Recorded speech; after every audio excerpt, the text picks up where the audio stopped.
बराबरी हैसियत में असांजी उनखे आहिस्ता आहिस्ता ख़तमु था कंदा वञनि। हाणे त हुननि अलॻि ऐलान पंजाब जे इस्टेब्लिशमेंट ऐं ख़ुदि पंजाब जो जेको प्रो इस्टेब्लिशमेंट पॉलिटिकल क्लास आहे जंहिंसां ज़रदारी साहब मिलियल आहे, जंहिं प्रेसिडेंट हाउस में वेही इहे 6 केनाल मंज़ूर कराया आहिनि।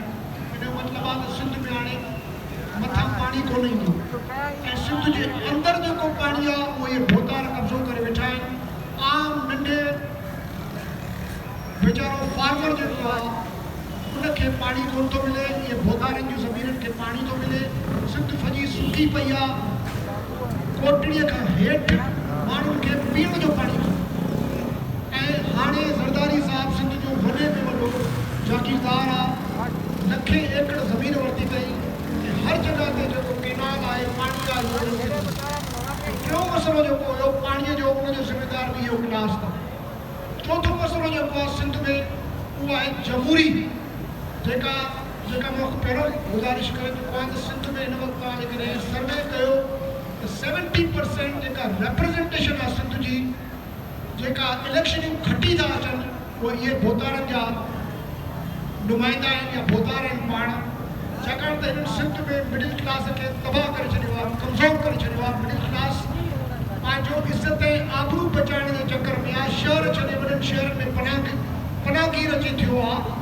छाकाणि त उते हिननि लोकल एडमिनिस्ट्रेशन, पुलिस, धाड़न जेको आहे उहो सॼो मिली ऐं सरकार जे इलेक्शन जो खटराए कंहिं मिडिल क्लास जे माण्हूअ लाइ हाणे ॾुखियो थी पियो आहे, नामुमकिन थी पियो आहे जो इलेक्शन में बीह सघे। सो चौथों जेको इहो बुनियादी सिंध सां मसइलो आहे त सिंध जे अवाम जी 5-6 करोड़ अवाम जेको आहे उनजी का पॉलिटिकल रिप्रेज़ेंटेशन कोन्हे। 17 सालनि खां वठी इहो क्लास जेको आहे सिंध खे वन पार्टी बणाए, वन पार्टी रूल जे तौर ते सिंध खे जेको आहे लुटनि था वेठा। ऐं पंजो ऐं आख़िरी जेको मसइलो आहे उन में बि हे शामिल आहिनि, उहो आहे करप्शन। सिंध जो को इदारो कोन्हे, चाहे स्कूल हुजनि, चाहे अस्पतालूं हुजनि, चाहे वर्क्स डिपार्टमेंट हुजे, चाहे एग्रीकल्चर हुजे, फ्लड जा पैसा हुजनि, बजट जा पैसा हुजनि, फंड्स हुजनि, सभु खाई था वञनि। सिंध खे गुज़िरियल तक़रीबन 14 सालनि में 5,000 अरब रुपया, हिकिड़े अंदाज़े मुताबिक़ 7,000 अरब रुपया मिली चुका आहिनि सिर्फ़ु NFC जे मद में। तव्हां ॾिसो असांजी सिंध जो इंफ्रास्ट्रक्चर ॾिसो, सिंध जूं अस्पतालूं, स्कूल ॾिसो, सिंध जे माण्हुनि जी हालत ॾिसो, इहे सभु पैसा खाई था वञनि। ॿिए तरफ़ तव्हां ॾिसो हिननि जा भोतार लैंड क्रूज़रूं V8 15 करोड़नि जी बुलेट प्रूफ गाॾियुनि में था घुमनि। हिननि जा ॿार पाण कैनेडा, अमेरिका, ऑस्ट्रेलिया, इंग्लैंड में था रहनि ऐं पढ़नि ऐं असांजा 20,000 स्कूल सिंध जा बंदि पिया आहिनि। इन्हनि भोतारनि जे ॻोठनि में इहे स्कूल आहिनि, को पुछण वारो कोन्हे। 70 लख ॿार असांजो स्कूल कोन थो वञे। हिन इंफॉर्मेशन एज, आर्टिफिशियल इंटेलिजेंस जे दौर में मूंखे ॿुधायो त 70 लख ॿार जेकॾहिं हर साल स्कूल न वञे त इहो सिंध कहिड़ो कब्रिस्तान बणंदो। ईंदड़ वक़्त में इहे करोड़ माण्हू जेके पढ़ण जे क़ाबिल कोन्हनि, उहे इन आर्टिफिशियल इंटेलिजेंस दौर में छा करे सघंदा। त मां इन जे करे ॾिसो, मां वकील आहियां बुनियादी तौर ते, मुंहिंजी बि ख़्वाहिश आहे त को रोल प्ले कजे, तमामु वॾो रोल प्ले कजे, पर मां सिर्फ़ु इन करे मजबूर थी पवंदो आहे निकिरण लाइ जो मां ॾिसां थो इहो जेको सरदारी, भोतारी, जागीरदारी निज़ाम आहे, इहो असांजे बुनियादनि में वेठल आहे। हर जेका बि असांजी हिन वक़्तु जेका क्राइसिस आहे उनजो ज़िमेदार इहो क्लास आहे।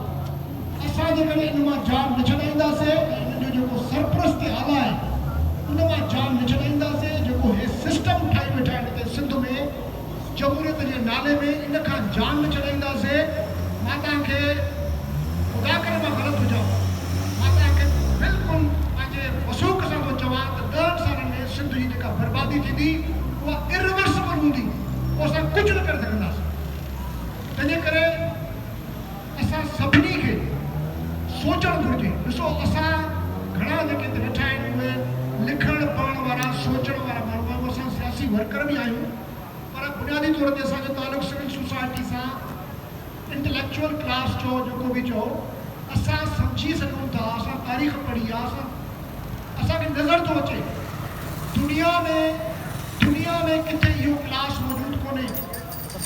मां हिननि खां पुछां थो त मूंखे ॿुधायो त इन भोतारी सरदारी जागीरदारी क्लास जी का हिकिड़ी चङाई ॿुधायो त भई हिननि जे करे सिंध में हे फ़ाइदो थो थिए, का हिकिड़ी ॿुधायो मूंखे। तंहिंजे करे हे हिकिड़ो इंतिहाई मां सम्झां थो संजीदा मामिलो आहे। सिंध जे पाणीअ जो मामिलो आहे, सिंध जे माण्हुनि जे जान माल जो मामिलो आहे, सिंध जे माण्हुनि जी जमहूरी हक़नि जो मामिलो आहे, सिंध जे ज़मीननि जो मामिलो आहे। ऐं इन खां वधीक मां सम्झां थो त सिंध जी जेका जमहूरी क़यादत, असांजो हक़ हुकुमरानी जेको आहे उनजो मामिलो। तंहिंजे करे असां सभिनी खे जेको आहे सोचणो पवंदो ऐं हिन मामले खे असां पंहिंजी हर जदोजहद जे एजेंडा में असांखे शामिलु करणो पवंदो। छाकाणि त पाणी जो मसइलो हूंदो त तव्हांखे वॾेरनि सां मुंहुं ॾियणो पवंदो। तव्हांखे सिंध में जेकॾहिं जेको एबडक्शन आहे, जेको अगवा आहे, तावान आहे, उन में बि इहे वेठा अथव। सिंध जी ब्यूरोक्रेसी जो कारो मुंहुं करण वारा इहे वेठा अथव। तंहिंजे करे मां सम्झां थो असां सभिनी खे हीअ जेका असांजी मूवमेंट आहे, मूवमेंट त शायदि मां न चवां, मां अवेयरनेस जी कैंपेन कोठींदो आहियां, पर मूंखे ख़ुशी आहे त असां 3 सालनि में घटि में घटि भोतारीअ खे कार बनाए छॾियो। हाणे कंहिंखे बि तव्हां जेकॾहिं भोतारी जो लफ़्ज़ या कानून जो चयो तव्हां हुनखे कार था ॾियो। एतिरो कमु ज़रूरु थियो आहे, असां हिननि खे पुछड़ो कयो आहे, हिननि खे नंगो कयो आहे। बाक़ी मां सम्झां थो त अॻिते वञण लाइ असांखे अञा बहितर प्लेटफॉर्म, बहितर हिकमत अमली ऐं वॾो हिकिड़ो ग्रेटर अलायंस करणो पवंदो। मां वरी थो तव्हांखे गुज़ारिश कयां त हीउ ॾाढो असांजे लाइ क्रिटिकल मामिलो आहे, क्रिटिकल स्टेज आहे। 8 साल गुज़री विया, असां इरिवर्सिबल थी वियासीं। आख़िर में मां इहा ज़रूरु इल्तिजा कंदुसि तव्हां सभिनी खे, ॿारड़ीअ खे, प्रिया क़मरी जे लाइ पंहिंजे फेसबुक ते जिते बि जेकॾहिं को वकील आहे, को डॉक्टर आहे, को इंजीनियर आहे, जेको बि जिते आहे, जंहिं तरीक़े सां बि जेका बि मदद करे सघे थो, हीअ प्रिया क़मरी जेका आहे इहा असांजे लाइ हिकिड़ो टेस्ट केस आहे। असां जॾहिं इहा तहरीक शुरू कईसीं, नाज़िम जोगे खां असां इहा तहरीक शुरू कईसीं।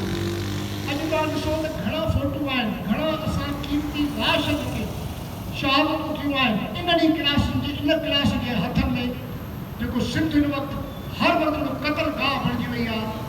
कंहिंजी जान माल इज़त आबरू सलामत कोन्हे। अॼु जेको आहे सो तव्हां ॾिसो त डॉक्टर अजमल सावंत जेको एजुकेशन इनलाइटनमेंट जी अलामत हुयो, जान मोहम्मद मार जेको इज़ार जी आज़ादी जी अलामत हुयो। इन खां पोइ रिसेंटली फातिमा फुरलो जेका हुई, उहा वीचारी इन पीरनि मीरनि जे ज़ुल्म जी अलामत अथव। ऐं गाॾई साहब जेको हुयो, उन बर्बरियत खे तव्हांखे ॾेखारियो त बर्बरियत छा थींदी आहे इन्हनि सरदारनि ऐं जागीरदारनि। ऐं हाणे रिसेंटली डॉक्टर शाहनवाज़ कुंबर खे जंहिं तरीक़े सां, ऐं ॾिसो हिकिड़ो मां सम्झां थो टेस्ट केस आहे, इहो केस स्टडी आहे त कीअं पुलिस, मुला ऐं इहो क्लास ऐं इहे नामनियाद जमहूरी हुकूमत मिली कहिड़े तरीक़े सां हिकिड़े डॉक्टर खे क़तल कयो, उनजे लाश जी पामाली कई ऐं बुनियादी हक़नि जी जेको आहे उन्हनि लताड़ कई। सो सिंध में हाणे का शइ कोन बची आहे।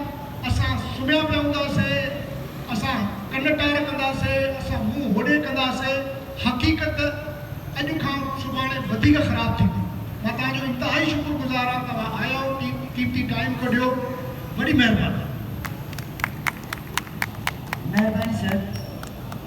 ऐं लख थोरा तव्हां सभिनी चयो, वरी ईंदड़ हफ़्ते नई हिकमत अमली सां मूंखे उमेदु आहे त शहाबोस्तो साहब, लियाकत वारी बाब असां गॾियल तौर ते ईंदड़ हिकमत अमली जोड़ींदासीं त जीअं गॾिजी सॼी पंहिंजे सिंध जो केस पाण खणी सघूं। लख थोरा महिरबानी।